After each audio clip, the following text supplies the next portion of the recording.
السلام علیکم ورحمۃ اللہ تعالی وبرکاتہ نحمده ونصلي ونسلم على رسوله الكريم اما بعد فاعوذ باللہ من الشیطان الرجیم بسم اللہ الرحمن الرحیم ان اللہ وملائکته يصلون على النبی یا ایھا الذین آمنوا صلوا علیہ وسلموا تسلیما اللهم صل علی سیدنا ومولانا محمد معدن الجود والکرم وآلہ الکرام وابنہ الکریم وبارک وسلم صلاة وسلاما علیک یا رسول اللہ صلی اللہ تعالی علیہ وسلم۔ سورہ بقرہ آیت نمبر 274 کی تفسیر ہے۔ اللہ تبارک و تعالی ارشاد فرماتا ہے الذین ينفقون اموالهم باللیل والنہار سرا وعلانیہ فلہم اجرہم عند ربہم ولا خوف علیہم ولا ہم یحزنون۔ وہ لوگ جو رات میں اور دن میں پوشیدہ اور اعلانیہ اپنے مال خیرات کرتے ہیں، ان کے لیے ان کا اجر ان کے رب کے پاس ہے، ان پر نہ کوئی خوف ہوگا نہ وہ غمگین ہوں گے۔ تو یہاں پہ دیکھیں مال خرچ کرنے کے 3 طریقے اور 3 صورتیں بیان کی۔ رات میں خرچ کرنا، دن میں خرچ کرنا، پوشیدہ طور پر خرچ کرنا اور اعلانیہ طور پر یعنی کھلم کھلا اس کو ظاہر کر کے خرچ کرنا۔ یہاں یہ چاروں طریقے بیان کیے گئے۔ ان لوگوں کا بیان ہے یہاں پر جو راہ خدا میں خرچ کرنے کا نہایت شوق رکھتے ہیں اور ہر حال میں یعنی دن رات خفیہ طور پر اعلانیہ طور پر خرچ کرتے رہتے ہیں۔ یہ آیت کریمہ حضرت سیدنا صدیق اکبر رضی اللہ تعالی عنہ کے حق میں نازل ہوئی جب آپ نے راہ خدا میں 40,000 دینار خرچ کیے۔ 10,000 دینار رات میں، 10,000 دینار دن میں، 10,000 پوشیدہ طور پر اور 10,000 ظاہری طور پر خرچ کیے۔ تو وہ چاروں طریقے آپ نے چاروں طریقوں پر عمل کیا، تو انہی چاروں طریقوں کا ذکر اس آیت کریمہ کے اندر ہے۔ اور ایک قول یہ ہے کہ یہ آیت کریمہ حضرت علی مرتضیٰ کرم اللہ تعالی وجہہ الکریم کے حق میں نازل ہوئی جب آپ کے پاس فقط 4 درہم تھے اور دوسرا کچھ بھی نہیں تھا، لیکن وہ 4 درہم بھی آپ نے اللہ کی راہ میں خرچ کر دیے۔ 4 درہم کو خیرات کر دیا، ایک رات میں، 1 درہم رات میں، 1 درہم دن میں، ایک کو پوشیدہ طور پر اور ایک کو ظاہر کر کے خرچ کیا۔ تو آیت کریمہ میں رات کے خرچ کو دن کے خرچ سے اور خفیہ طور پر خرچ کرنے کو اعلانیہ خرچ کرنے سے پہلے بیان فرمایا، تو اس میں یہ اشارہ ہے کہ چھپا کر دینا یہ ظاہر کر کے دینے سے افضل ہے۔ ان سب خرچ کرنے والوں کے لیے بارگاہ الہی سے اجر و ثواب اور قیامت کے دن غم اور خوف سے نجات کی بشارت ہے۔ جو اللہ کی راہ میں مال خرچ کرتے رہتے ہیں تو اللہ تبارک و تعالیٰ یہ مال کو ثواب کے ذخیرے کے طور پر ان کے لیے جمع کر کے رکھتا ہے، اور قیامت کے دن وہ اپنا وہ اجر دیکھیں گے۔ جو مال انہوں نے خرچ کیا ہوگا اس کا ثواب قیامت کے دن دیکھیں گے، اور وہ ثواب اتنا زیادہ ہوگا کہ پھر ان کو کوئی خوف نہیں ہوگا اور وہ غمگین بھی نہیں ہوں گے۔ جو اللہ کی راہ میں مال خرچ کرتے رہتے ہیں، اللہ تبارک و تعالیٰ کی طرف سے ان کے لیے یہ بشارت اور خوشخبری ہے۔ لیکن دیکھیں یہ تو مال خرچ کرنے والوں کی فضیلت، اور اس سے پہلے بھی بہت سی آیتیں آئی کہ جو اللہ کی راہ میں مال خرچ کرتے ہیں تو اللہ تبارک و تعالیٰ ان کے مال کو بڑھاتا ہے، اور اللہ تبارک و تعالیٰ مال خرچ کرنے والوں کے مالوں میں برکت عطا فرماتا ہے، اس میں مزید اضافہ عطا فرماتا ہے، اس سے بہتر ان کو صلہ اور اجر عطا فرماتا ہے۔ دنیا میں تو مال میں، روزی میں، رزق میں برکت ہوتی ہے خیرات کرنے سے، اور آخرت میں ثواب ملے گا، وہ سونے پہ سہاگا۔ لیکن جو آگے والی آیت کریمہ ہے اس میں یہ مال خرچ کرنے والوں کی بات نہیں بلکہ سود خوروں کی بات بیان کی جا رہی ہے، جو بیاج کھاتے ہیں، تو یہ بالکل اس کے اپوزٹ ہو گئے۔ تو اللہ فرماتا ہے الذین یأکلون الربا لا یقومون الا کما یقوم الذی یتخبطہ الشیطان من المس ذلک بأنہم قالوا انما البیع مثل الربا وأحل اللہ البیع وحرم الربا فمن جاءہ موعظۃ من ربہ فانتہى فلہ ما سلف وامرہ الی اللہ ومن عاد فاولئک اصحاب النار هم فیہا خالدون۔ جو لوگ سود کھاتے ہیں، سود کا مطلب بیاج، جو لوگ سود کھاتے ہیں وہ قیامت کے دن نہ کھڑے ہوں گے مگر اس شخص کے کھڑے ہونے کی طرح جسے آسیب نے چھو کر پاگل بنا دیا ہو۔ آسیب یعنی جنات کا اثر، آپ نے دیکھا ہوگا کسی پر جنات کا اثر ہو جائے، جنات حاوی ہو جائے تو وہ کیسی کیسی حرکتیں کرتا ہے، وہ پاگلوں کی طرح حرکت کرتا ہے، یا خواتین کے زیادہ تر اس طرح کے معاملات ہوتے ہیں تو وہ بالکل پاگل کی طرح حرکتیں کرنے لگتے ہیں۔ تو یہ فرمایا جا رہا ہے کہ جو لوگ سود کھاتے ہیں وہ قیامت کے دن ایسے ہی کھڑے ہوں گے جیسے مخبوط الحواس، جن کے ہوش حواس ختم ہو گئے ہوں، عقل ٹھکانے پر نہ رہی ہو، جو پاگل ہو گیا ہو، اس کی کیا کیفیت ہوتی ہے، بالکل اسی طرح یہ لوگ کھڑے ہوں گے۔ یہ سزا اس وجہ سے ہے کہ انہوں نے کہا خرید و فروخت بھی تو سود ہی کی طرح ہے، یعنی لوگوں نے یہ بات، جیسے کہ ابھی بھی اس زمانے میں بھی سود اتنا عام ہو گیا، بیاج اتنا عام ہو گیا کہ لوگوں کو پتہ ہی نہیں چلتا کہ ہم جو کاروبار کر رہے ہیں وہ سود پر مشتمل ہے، وہ بیاج پر مشتمل حرام کاروبار کر رہے ہیں، احساس بھی نہیں ہوتا اور اس کو اپنے کاروبار کا حصہ سمجھتے ہیں، اور یہ سمجھتے ہیں کہ جس طرح دوسرا کاروبار، جس طرح دوسری تجارت خرید و فروخت، یہ بھی تو اسی طریقے سے نفع کمانا ہوا، جس طرح تجارت سے ہم نفع کما رہے ہیں، سود اور بیاج کے ذریعے سے بھی ہم نفع کما رہے ہیں، اور اس طرح وہ لوگ یہ کاروبار کرتے چلے جاتے۔ تو ان کے بارے میں فرمایا جا رہا ہے کہ انہوں نے کہا خرید و فروخت بھی تو سود ہی کی طرح ہے، یعنی جس طرح خرید و فروخت سے ہم نفع حاصل کرتے ہیں اسی طرح سود سے نفع حاصل کر رہے ہیں، بیاج سے نفع حاصل کر رہے ہیں۔ حالانکہ اللہ تبارک و تعالیٰ نے خرید و فروخت کو تو حلال کیا لیکن سود کو حرام فرمایا، خرید و فروخت کو حلال کیا اور سود کو حرام کیا۔ تو جس کے پاس اس کے رب کی طرف سے نصیحت آئی پھر وہ باز آ گیا، یعنی اللہ تبارک و تعالیٰ کی طرف سے یہ حکم آ گیا کہ سود حرام ہے، اب وہ سود سے بچ گیا، سود لینا بند کر دیا، بیاج کا لین دین ختم کر دیا، تو اس کے لیے حلال ہے وہ جو پہلے گزر چکا۔ یعنی چونکہ یہ معاملہ آپ دیکھیں تو یہ آیت کریمہ نازل ہوئی تو اس سے پہلے مسلمان بھی اس میں مبتلا تھے اور سودی لین دین کرتے تھے، تو آیت کریمہ جب نازل ہوئی تو یہ فرمایا گیا کہ جو اس سے پہلے سود کے معاملات وہ کر چکے ہیں، جو سودی لین دین اور بیاج کا لین دین انہوں نے کیا ہے وہ معاف ہے۔ لیکن جب آیت کریمہ آ گئی اور سود کو حرام کر دیا گیا، بیاج کو حرام کر دیا گیا، تو اب اس کے بعد سود لینا یا سود کا معاملہ کرنا اور سودی لین دین یہ حرام ہو گیا، قیامت تک کے لیے یہ حرام رہے گا۔ اور فرمایا کہ اس کے لیے حلال ہے وہ جو پہلے گزر چکا اور اس کا معاملہ اللہ کے سپرد ہے، اور جو دوبارہ ایسی حرکت کریں گے تو وہ دوزخی ہیں۔ یعنی آیت کریمہ نازل ہو جانے کے بعد بھی اگر کوئی سود کا معاملہ کرتا ہے، بیاج کا لین دین کرتا ہے تو وہ جہنمی ہے، وہ اس میں مدتوں رہیں گے۔ گزشتہ آیتوں میں مال خرچ کر کے رضائے الہی اور جنت کمانے والوں کا بیان تھا، اب اسی مال کے ذریعے اللہ تبارک و تعالیٰ کا غضب اور جہنم کمانے والوں کا بیان ہے۔ یہ بات بار بار پہلے بھی بیان کی گئی ہے کہ مال فی نفسہ ہی اچھا یا برا نہیں ہوتا، مال کا استعمال اچھا یا برا ہوتا ہے۔ مال کو اگر صحیح طور پر استعمال کریں، صحیح جگہ پر خرچ کریں تو یہ مال بہت اچھا ہے، لیکن غلط استعمال کیا، غلط جگہ پہ خرچ کیا تو یہ مال وبال جان بن جاتا ہے، اللہ کے غضب کا، ناراضگی کا ذریعہ بن جاتا ہے۔ تو اسی طرح یہ سود کا بھی معاملہ ہے، جو لوگ سودی لین دین کرتے ہیں، بیاج خوری کرتے ہیں، وہ مال کا غلط استعمال کرتے ہیں اور حرام کاری کا ارتکاب کرتے ہیں، جہنم کے حقدار بنتے ہیں، اللہ تبارک و تعالیٰ کی ناراضگی کے مستحق ہو جاتے ہیں۔ چنانچہ ان لوگوں کے ایک بڑے طبقے یعنی سود خوروں کا بیان اور ان کا انجام اس آیت کریمہ میں بتایا گیا ہے۔ سود کو حرام فرمانے میں بہت سی حکمتیں ہیں، یعنی اللہ تبارک و تعالیٰ کا کوئی بھی حکم، بلکہ شریعت کا کوئی بھی حکم یہ کسی بھی فائدے سے خالی نہیں ہوتا، اس میں ضرور کوئی نہ کوئی حکمت ہوتی ہے۔ اللہ تبارک و تعالیٰ حکیم ہے، حکمت والا ہے، اور سارے کام اس کے حکمت والے ہی ہوتے ہیں، ہر کام میں کوئی نہ کوئی حکمت ہوتی ہے۔ یہ الگ بات ہے کہ ہمیں کسی کام کے اندر پوشیدہ کوئی حکمت سمجھ میں نہ آئے تو یہ ہماری عقل کا قصور ہے، یہ ہماری عقل کی کمی ہے کہ ہمیں سمجھ میں نہیں آ رہا، ورنہ اللہ تبارک و تعالیٰ کا تو کوئی بھی کام حکمت سے خالی نہیں ہوتا۔ تو اللہ تبارک و تعالیٰ نے سود کو جو حرام فرمایا تو اس میں بھی بہت ساری حکمتیں ہیں،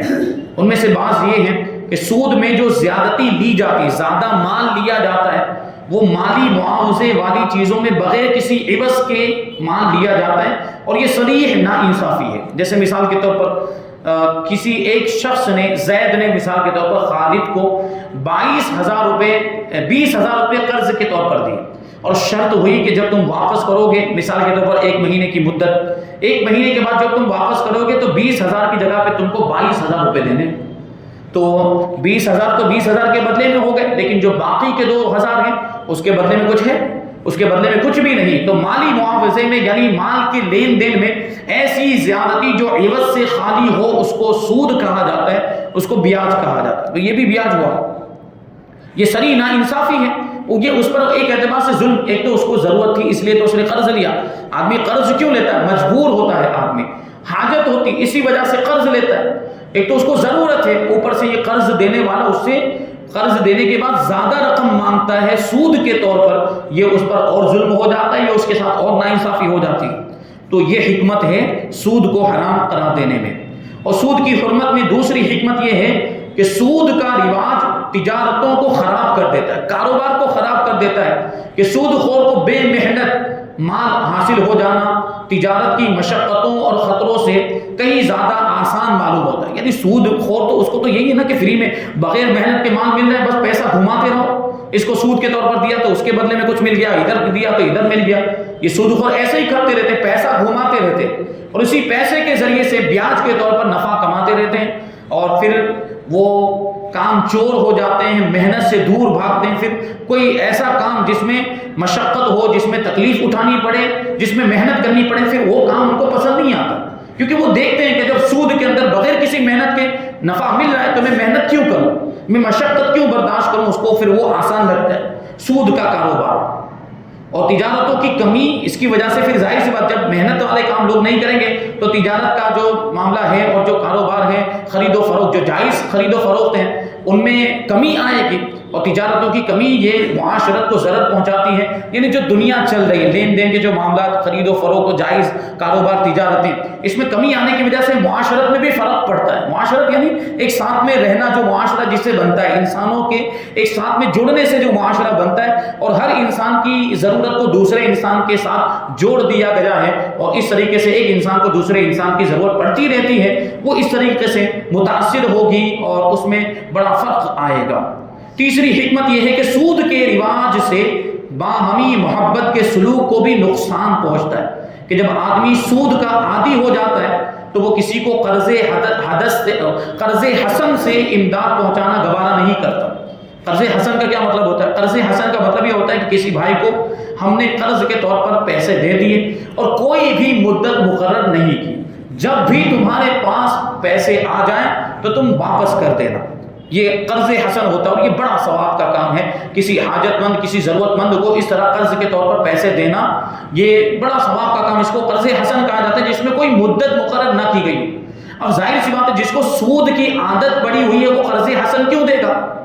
اس کو تو یہ ہے نا کہ مجھے نفع ملنا چاہیے, مجھے یہ سود ملنا چاہیے, بیاج کا پیسہ ملنا چاہیے. تو وہ قرض حسن سے دور بھاگے گا اور اس ثواب سے محروم ہو جائے گا. جبکہ قرض حسن کے بارے میں فرمایا گیا ہے کہ جو کسی مسلمان بھائی کو قرض حسن دیتا ہے تو جتنی رقم اس نے قرض حسن کے طور پر دی ہے, روزانہ اتنی رقم صدقہ کرنے کا اس کو ثواب ملتا ہے. مثال کے طور پر کسی کو 20,000 روپے اگر آپ نے دیے اور کوئی مدت مقرر نہیں کی, یہ کہا جب بھی تمہارے پاس آ جائے, جب بھی تمہاری طاقت ہو, استطاعت ہو, تب تم دے دینا, تو اب اس شخص کو, دینے والے کو روزانہ 20,000 روپے صدقہ کرنے کا ثواب ملتا ہی رہے گا. کتنا ثواب کمانے کا آسان ذریعہ ہے. تو یہ ثواب تو دور کی بات, وہ تو حرام کام میں مبتلا ہو گیا اور اتنا بڑا گنہگار ہو گیا, سود خور. اور جو سود کا عادی ہوتا ہے پھر وہ کسی کو قرض حسن نہیں دیتا, وہ کسی کی مدد نہیں کرتا, اس کے دل سے رحم ختم ہو جاتا ہے اور مدد کرنے کا جذبہ ختم ہو جاتا ہے. چوتھی حکمت یہ ہے کہ سود سے انسان کی طبیعت میں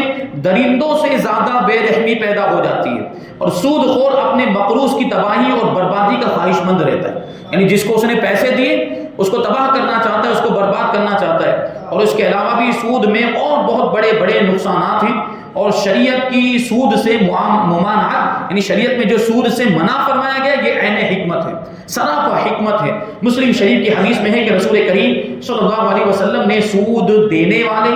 لینے والے, اس کے کاغذات تیار کرنے والے اور اس کے گواہوں پر لعنت فرمائی اور فرمایا کہ وہ سب گناہ میں برابر کے شریک ہیں. مطلب دینے والا بھی, دینے والا بھی, بلکہ کاغذات آج ہوتا ہے نا, اس کے دستاویز تیار کیے جاتے ہیں, وہ دستاویز تیار کرنے والے بھی اس میں شریک, اور اس کے گواہ بننے والے بھی کہ اس نے سود دیا تھا, اس نے لیا تھا, ہم اس کے گواہ. تو گواہ بننے والوں کا بھی یہی معاملہ, کیوں گواہ حرام کام کے گواہ کیوں بنے, تو وہ بھی گناہ میں شریک ہوں گے. تو سود دینا بھی حرام, لینا بھی حرام ہے. ہاں کچھ حاجت کی صورتیں ہوتی ہیں, حاجت شرعیہ کی صورت, وہاں پر سودی قرض لینے کی اجازت ہوتی ہے، لیکن اپنا معاملہ مفتیان کرام کی بارگاہ میں پیش کریں کہ ہمیں یہ حاجت پیش آئی، ہم محتاج ہو گئے، ہم سخت حرج میں مبتلا ہیں، سخت تکلیف میں مبتلا ہیں، تو کیا ہمیں سودی قرض لینے کی اجازت ہے؟ جیسے بینک سے لون لے لیتے ہیں بغیر پوچھے ہوئے، بغیر سوال کے، مسئلہ معلوم کیے، کوئی بھی کسی بھی کام کے لیے لے لیتا ہے، تو بینک سے جو لون لیا جاتا ہے اس میں سود بھرنا پڑتا ہے، تو مانو اس میں انٹرسٹ دینا پڑتا ہے، وہ عام حالات میں دینا حرام ہے۔ تو آپ اپنی حالت مفتیان کرام کے سامنے، علماء کے سامنے رکھیں کہ میری یہ کیفیت ہے اور اس وجہ سے میں لون لینا چاہتا ہوں، تو کیا مجھے یہ سودی قرض لینے کی اجازت ہے یا نہیں؟ علماء کرام جیسے آپ کے رہنمائی فرمائیں اس کے مطابق آپ عمل کریں۔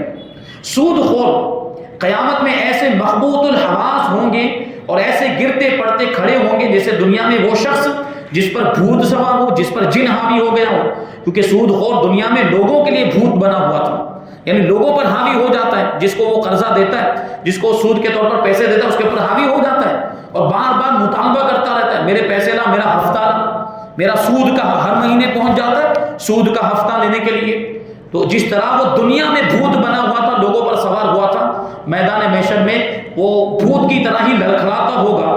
آج کل سودی قرضہ لینے دینے کا ابتدائی انداز تو بہت ہی مہذب ہوتا ہے، یعنی جب دینے کا معاملہ ہوگا تو خوب اچھے سے پیش آئیں گے، بہت میٹھی گفتگو کریں گے، یہ لے لیجئے، جیسے وہ بینک والوں کے بھی فون آتے رہتے ہیں لون لے لیجئے وغیرہ، وہ کتنے اچھے انداز میں وہ راضی کرنے کی کوشش کرتے ہیں کہ لے لیا جائے، پھر جب لے لیتے ہیں تو ان کی طرف سے مطالبے پہ مطالبے ہوتے، اور جب وقت پر نہ ادا کیا جائے تو کیسے کیسے معاملات ہوتے، اس کو بیان کرتے ہیں کہ ابتدائی معاملہ جب سود لینے دینے کا ابتدائی معاملہ ہوتا ہے تو اس وقت آدمی بڑا مہذب ہوتا ہے، اچھے اچھے ناموں سے اور خوش کن ترغیبات سے قرضہ دیا جاتا ہے، لیکن کچھ ہی عرصے کے بعد، کچھ ہی مدت کے بعد قرض دینے والوں کی خوش اخلاقی، ملنساری اور چہرے کی مسکراہٹ سب رخصت ہو جاتی ہے۔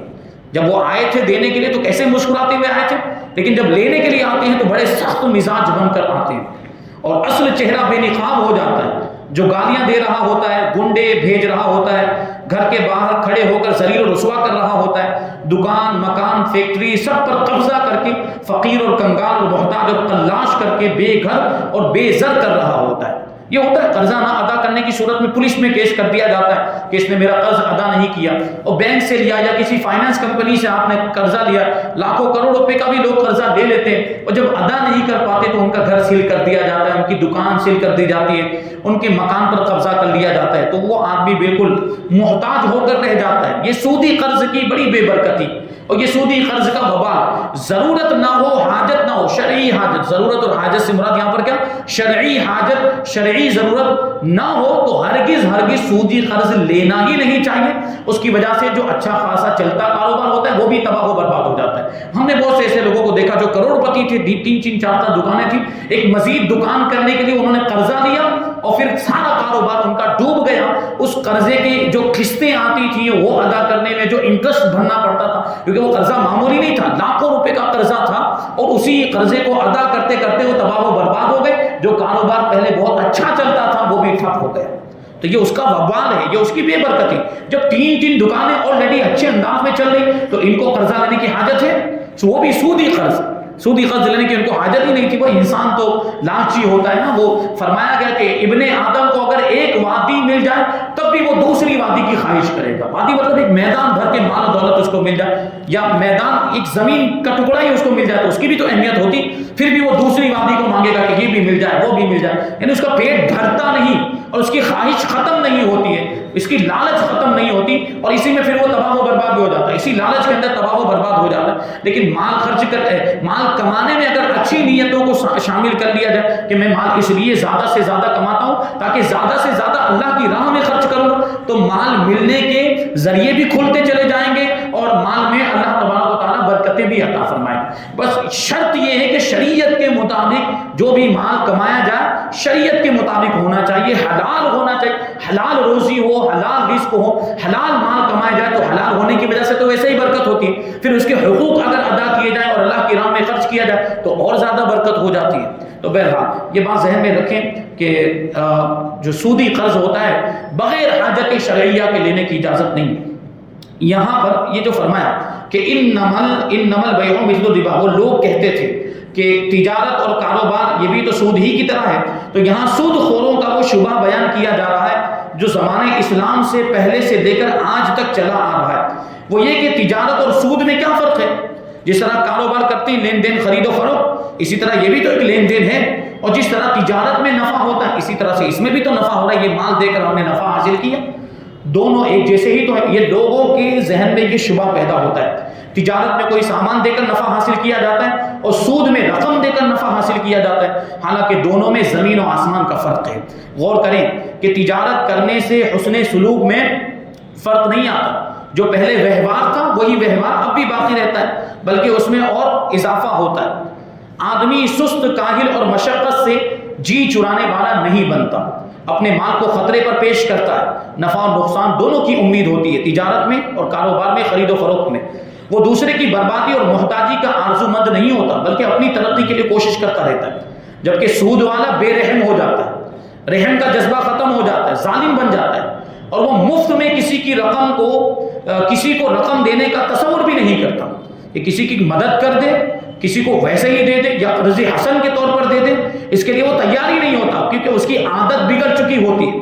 انسانی ہمدردی اس سے رخصت ہو جاتی ہے، مروت رخصت ہو جاتی ہے۔ قرض لینے والا ڈوبے، مرے، تباہ ہو جائے، یہ بہر صورت اسے نچوڑنے پر تلا رہتا ہے، اس کی کوئی رعایت نہیں کرتا کہ وہ کون سی حالت میں، غریب ہے بیچارہ، کما نہیں پا رہا، تو کہاں سے لا کر دے گا اس کا قرضہ، لیکن اس کی کوئی رعایت، وہ تو کہتا ہے مجھے تو اپنا قرضہ چاہیے، مجھے تو اپنا ہفتہ چاہیے سود کے ساتھ، سود سمیت میں تو وصول کروں گا، اور نہیں ملتا تو پھر اس کے سامان پر قبضہ کر لیا جاتا ہے، اس کے گھر اور مکان پر قبضہ کر لیا جاتا ہے۔ یعنی قرض لینے والا چاہے کیسے بھی کیفیت میں ہو، کسی بھی بری حالت میں ہو، غربت میں ہو یا کیسے بھی، اسے نچوڑ لیا جاتا ہے۔ آخر یہ سب کیا، یہ فرق ہی تو ہے دونوں میں۔ تجارت اور سود کو ایک جیسا کہنے والے کو کیا یہ فرق نظر نہیں آتا؟ اس لیے اللہ تبارک و تعالیٰ نے فرمایا کہ اللہ تعالیٰ نے تجارت کو حلال کیا ہے اور سود کو حرام کیا، اور ہمارے لیے تو اتنا ہی کافی ہے، ہمارے لیے یہی کافی ہے کہ اللہ تبارک و تعالیٰ نے بیاج کو حرام فرمایا ہے اور تجارت اور کاروبار کو حلال فرمایا، اور تجارت اور کاروبار کے حلال کاروبار کے اتنے ذریعے، ایک طرف آپ دیکھیں سود اور حرام، یہ حرام کا ایک ذریعہ ہے، یہ بیاج کا جو معاملہ ہے یہ ایک ذریعہ، اس کے مقابلے میں اللہ تبارک و تعالیٰ نے ہمیں 700 سے زیادہ حلال تجارت کے ذریعے عطا فرمائے، تو بھی آدمی وہ 700 ذریعوں کو چھوڑ کر، حلال کاروبار کے 700 طریقوں کو چھوڑ کر یا اس سے بھی زیادہ جو طریقے ہیں ان کو چھوڑ کر یہ ایک حرام طریقے میں مبتلا ہو جاتا ہے۔ کتنی غلط بات ہے، کتنی بری بات ہوتی ہے، شیطان کے مقصد کو پورا کرنے والی بات ہو گئی۔ تو اس طریقے سے معاملات ہیں، حلال کاروبار کے اتنے ذریعے پھر بھی وہ نہیں کرتے اور یہ کرتے ہیں اور